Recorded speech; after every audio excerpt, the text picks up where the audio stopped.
Bonjour à tous, c'est Valérie Samin de la laiterie des Ardennes. Nous sommes aujourd'hui le mardi 1er octobre, je vous poste la 17e vidéo.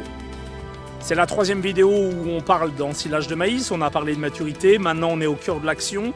Donc les premières récoltes de maïs sont réalisées, dans certaines régions on va dire même que c'est plutôt presque terminé. Ici, on est dans le Condro liégeois, on est à Fréture, près de Warzée. On est chez Luc Grosjean, un de nos producteurs de la laiterie des Ardennes, et on a déjà réalisé une quinzaine d'hectares de maïs. Donc on est sur le premier site et on a fini le premier tas.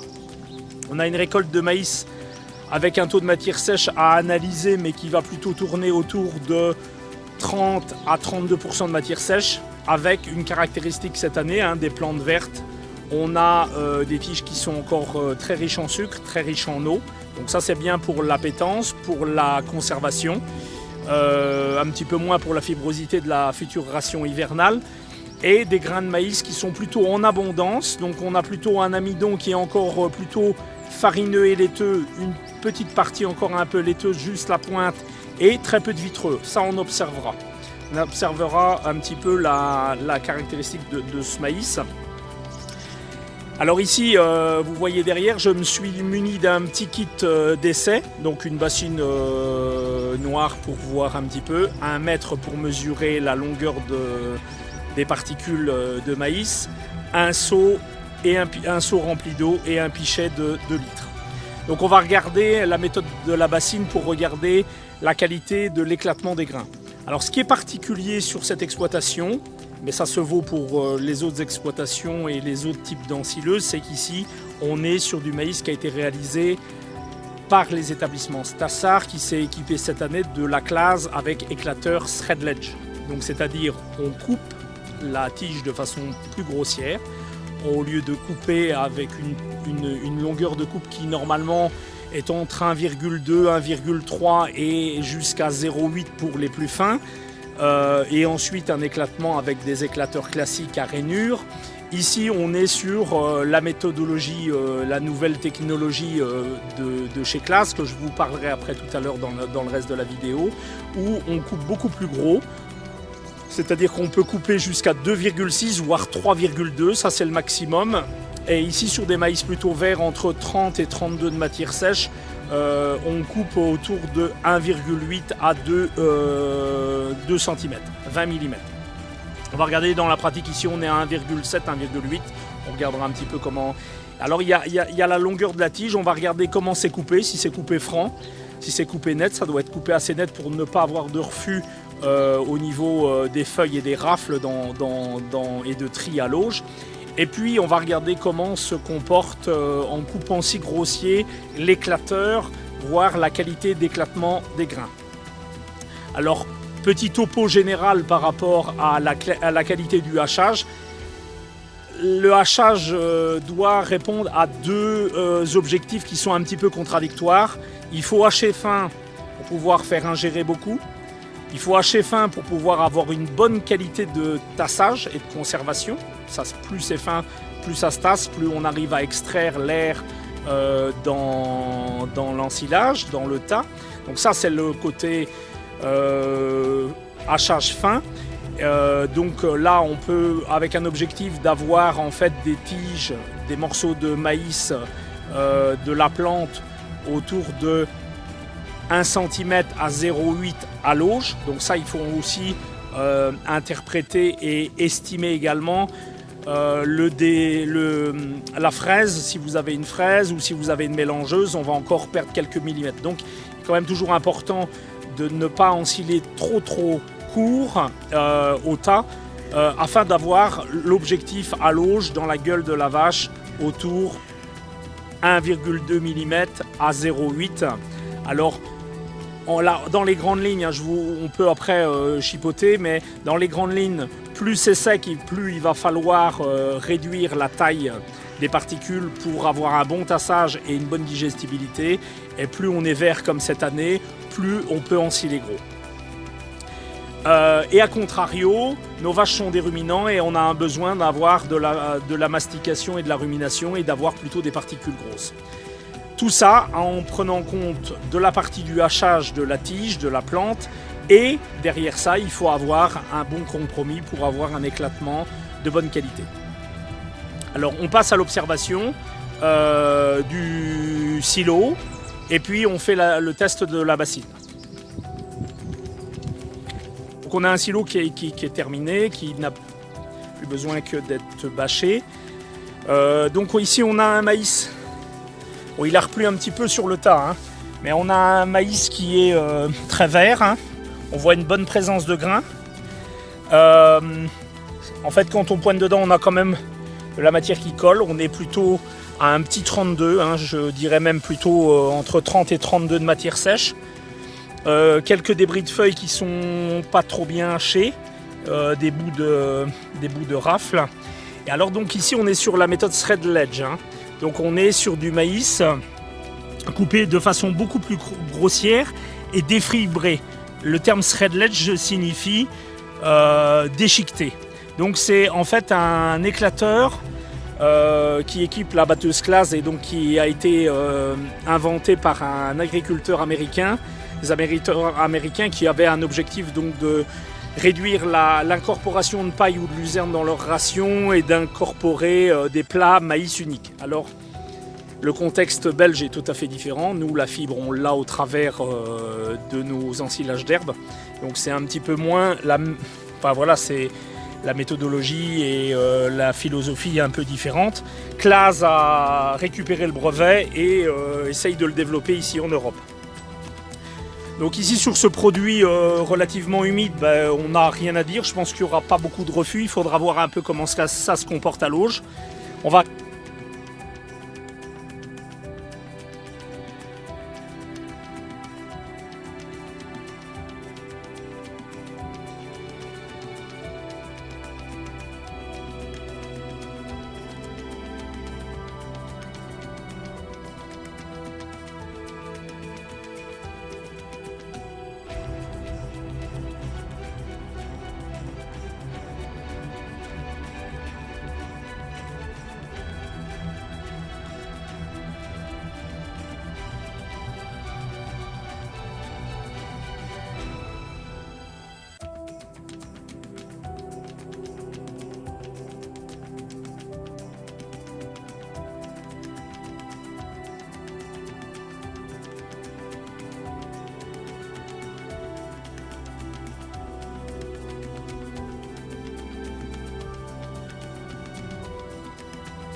On va regarder, on va faire le test de la bassine pour voir un petit peu la qualité du hachage et la qualité de l'éclatement des grains.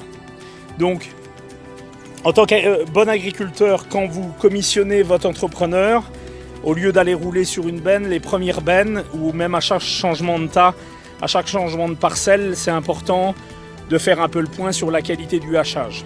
Donc vous prenez un pichet de 1 litre ou 2 litres, hein, comme vous voulez. Normalement, on dit 1 litre. Pour 1 litre, on doit retrouver moins d'un grain non éclaté. Ici, j'ai un pichet de 2 litres, donc il ne faudra pas retrouver plus de 2 grains. Donc, je me munis d'un seau d'eau froide. Je verse le maïs en silage en surface de l'eau. Je remue. Alors, en fait, le principe, c'est toutes les particules plus lourdes qui vont être composées du grain de maïs vont aller plonger au fond. Donc en surface, on va retrouver principalement les tiges, les feuilles. On va regarder la qualité du hachage et puis on va retrouver tous les grains. Donc on remue bien. pour bien séparer les deux. Voilà, reprise de l'exercice. Donc je vous disais, hein, en fait nos particules, ici on a un hachage qui s'est fait à 1,8-1,7 cm. Donc voilà, on est plus gros qu'une ensileuse classique en thread ledge. Sur ces teneurs en matière sèche, je pense qu'il n'y aura pas de refus et il n'y aura pas de triage.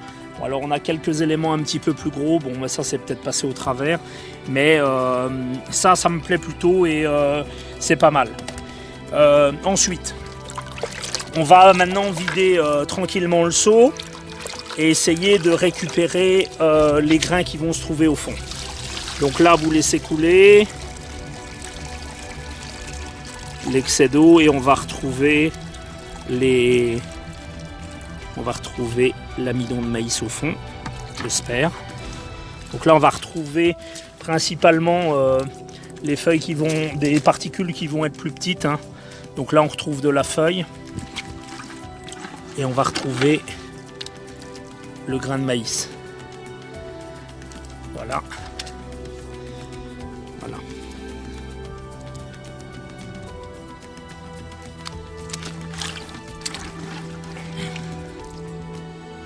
Donc il y a encore un petit peu des feuilles qui auraient pu passer dans le deuxième tas. Donc là vous voyez, hein.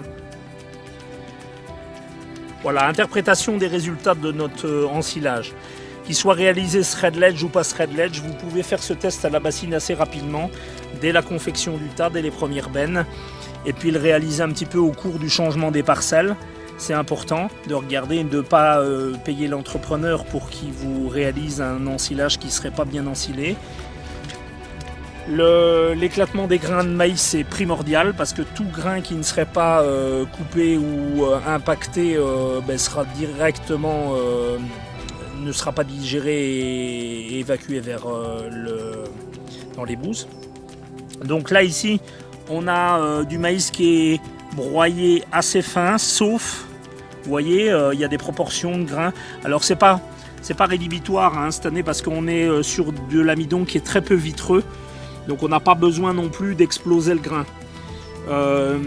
Donc là le thread ledge n'amène aucun avantage pour l'instant sur des teneurs en matière sèche équivalentes à celle-là. On a même, après également le conducteur de l'ensileuse, on a même un peu des phénomènes d'encrassement des rouleaux qui fait que justement on n'a peut-être pas une si bonne qualité d'éclatement des grains. Donc ici sur 2 litres, j'ai retrouvé 2 grains réellement non impactés. Ça c'est le minimum. On ne peut pas avoir plus que ces 2 grains-là. Ça veut dire qu'il y a 2 grains qu'on réussit quand même à passer outre des éclateurs et qui sont passés dans la masse. Alors on comprend bien hein, que la masse étant si grossière que c'est difficile pour l'éclateur de travailler et de pouvoir éclater tout. Donc c'est important, même en thread ledge, de serrer assez fortement les 2 éclateurs. Sur les éclateurs du thread ledge, on a un différentiel de vitesse de 50%, ce qui fait ce phénomène de friction et qu'on retrouve qui a tendance à matraquer ou à déchiqueter la fibre des tiges. Donc globalement, on a un éclatement et une présentation de la fibre qui est satisfaisante. Donc pour la fibre c'est bien, on a un petit peu du plus grossier, mais c'est à relativiser dans nos rations type très fibreuse, c'est pas indispensable. Par rapport à l'éclatement du grain, le thread ledge ne fait pas mieux, ici dans ce cas de figure, ne fait pas mieux qu'un éclateur haute densité ou classique qui arriverait à éclater totalement et à impacter tous les grains. Voilà, en termes de conclusion, par rapport à la méthode thread ledge, je pense que si vous voulez réaliser ces prestations, aujourd'hui c'est l'entreprise Jean Stassard de Houffet qui est équipée d'une ensileuse classe de ce type d'éclateur.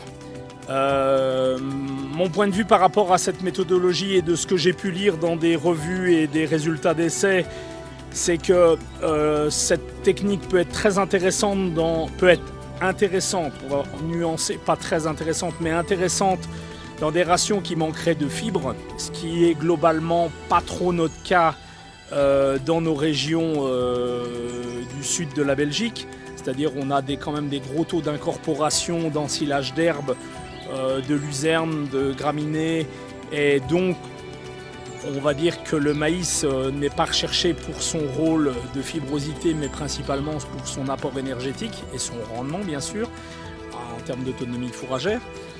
Donc la méthode Thread-Ledge, c'est-à-dire que je pense que l'utilisation du Thread-Ledge dans nos conditions se limitera plutôt à des longueurs de particules de 1,5 à 1,8 voire 2 mm maximum par rapport à une technique classique d'ensileuse. Donc on est très près de la limite supérieure que peuvent réaliser nos ensileuses classiques.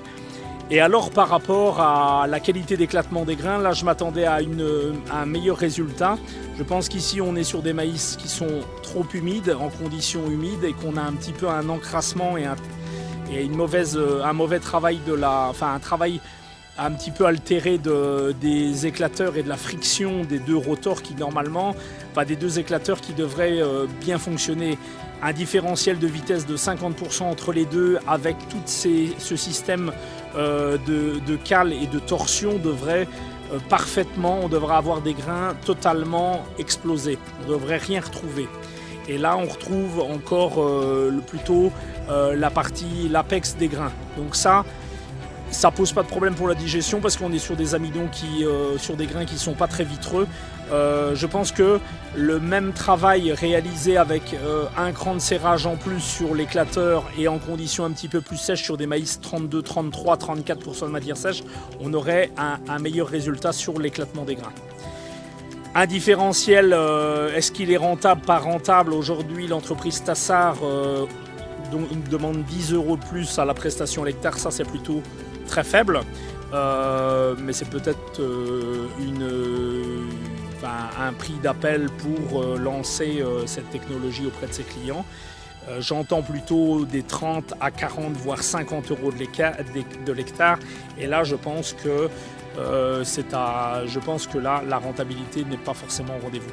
On viendra revoir un petit peu comment ça se comporte à l'auge, voir s'il y a du tri, et puis demander un petit peu l'avis de l'éleveur sur le comportement des vaches courant du mois de décembre pour voir l'aspect rumination, l'aspect santé qui pourrait quand même avoir un léger impact. Par contre voilà, je pense que l'impact qui était de dire plus 1 litre de lait, je ne suis pas convaincu qu'on pourrait avoir cet effet. Alors je vous rappelle pour cette vidéo, pour ceux qui n'ont encore pas réalisé leurs ensilages de maïs, de faire le petit test de la bassine. C'est sympa, c'est facile à faire, vous faites faire ça par vos enfants.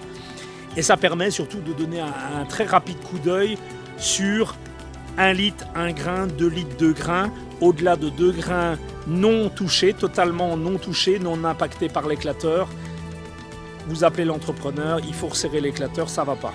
Pourquoi ça ne va pas? J'ai fait le test et visuellement je le vois. Tant qu'il n'y a pas de quantification, c'est toujours un petit peu à l'appréciation. On est dans l'euphorie de la réalisation des ensilages et on laisse passer des ensilages qui sont des grains de maïs qui ne sont pas bien éclatés. Et ça a des conséquences après tout l'hiver sur l'état de santé de vos vaches, sur l'énergie qui sera perdue. Le grain va retourner dans la fosse et dans la fosse à lisier, ça n'a pas beaucoup d'intérêt. Le but c'est que ce soit transformé en lait au maximum par les vaches laitières.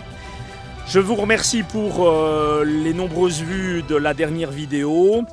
Je vous dis à la semaine prochaine. Je vous souhaite bon travail pour vous tous. On essaiera de suivre après la pluie qui vient de tomber. Si on a un regain d'un petit tété indien derrière, on ira revoir et faire le tour un peu des dérobés et de voir le potentiel de ces dérobés. La vidéo précédente, je vous avais montré du Regra italien qui attendait de l'eau. Aujourd'hui, il a reçu plus de 25 litres dessus. Et donc, on ira revoir si derrière ça, les espoirs sont permis d'obtenir une belle coupe d'arrière-saison et remplir nos silos, car c'est franchement nécessaire dans certaines régions où il va manquer cruellement de fourrage pour cet hiver. Je vous remercie, vous likez, vous vous abonnez et je je vous dis à la semaine prochaine.